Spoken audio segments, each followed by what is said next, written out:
right after the NFC Championship game win, where he was like, okay, hold on a minute.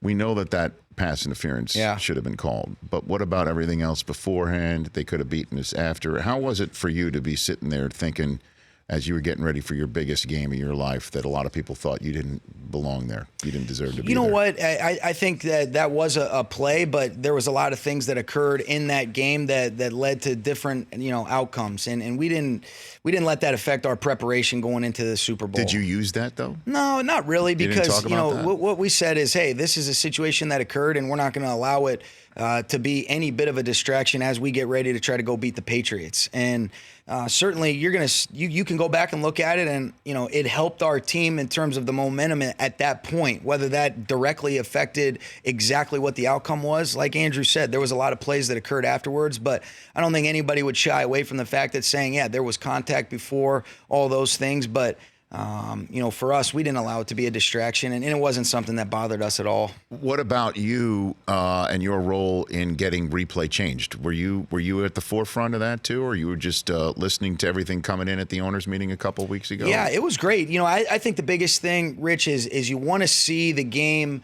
not miss plays like that. I don't think there was any coach that sat in that room, any owner, general manager, that didn't agree that, the egregious, the clear and obvious, however you want to define what that play was. We've got the technology, we've got the people that we can avoid missing those types of things. And I think this is a clear-cut step in the right direction to avoid those types of things. I'll be interested to see how it is totally implemented specific to some of the new changes. But absolutely, you want to see the plays that are clear and obvious, officiated the right way. And even though that play did help us, and that was one of the main sticking points because it occurred in an NFC Championship game, I thought Jason Garrett said it best when he said, you got 4 teams playing at the end, two great teams in the New Orleans Saints and the LA Rams. It was a great back and forth game, and really the only thing that you're talking about is that play. And there's too many good things that our game has to offer to let that be kind of the headline when we can, correct some of those things. But it does put it in your lap a little bit here, Sean McVay, Rams head coach, because look, you don't have the greatest seat in the house. I mean, you're right there on the sideline. You got a lot going on, obviously, since you're also mindful of what's happening on the offensive side of the ball. Something could happen completely on the other side of the field. How are you going to throw a challenge flag on whether you thought DPI should have been called and it wasn't, or no, it's a great vice question. versa? There's going to be a strategic approach that we take, especially because of the types of calls when you can actually put a flag on the field. Yeah. But, you got the ability to click back and forth, and we have somebody up top that's responsible for getting that communicated. To you.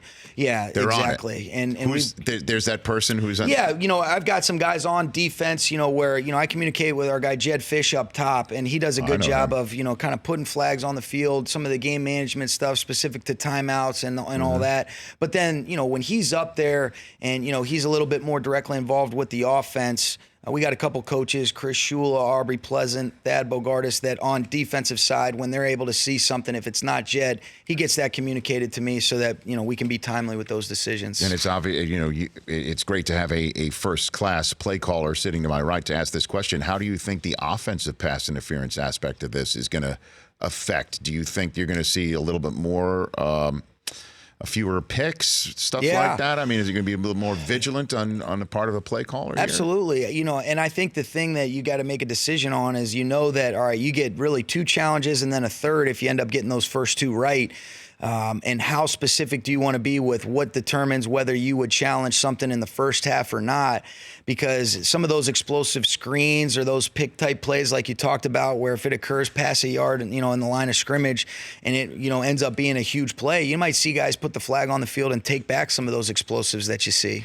So it's going to be interesting, and that's something that we've talked about as a staff already. And as we get closer to the season, oh, absolutely. Because I think there's got to be, you've got to have a specific approach. And, there's a feel element to it without a doubt based on the flow of the game. But, how much you want to put those on or what types of plays would determine whether you use that in the first half as opposed to later on in the game is a big part of, the approach that, we got to decide how we want to do it. Because if is there like a yardage chunk that you're going to say over, it's got to be over at least 15, 20 yards for me to use a challenge flag on a pass interference. I would think it's got to be kind of an explosive play or a scoring type play in those first half, situations where, and even you look at it, okay, if it's a third down and short, or and ends up keeping a drive on the field, and what type of game is it? 1 possession game, 2 possession? It's just like anything else. There's so many elements to it, with the way that the game's playing out. But it's got to be a sequential, specific approach you want to take, and those are things that we've started discussing already for sure. For more of The Rich Eisen Show, tune to Audience Channel 239 on DirecTV for free on BR Live, or download The Rich Eisen Show app.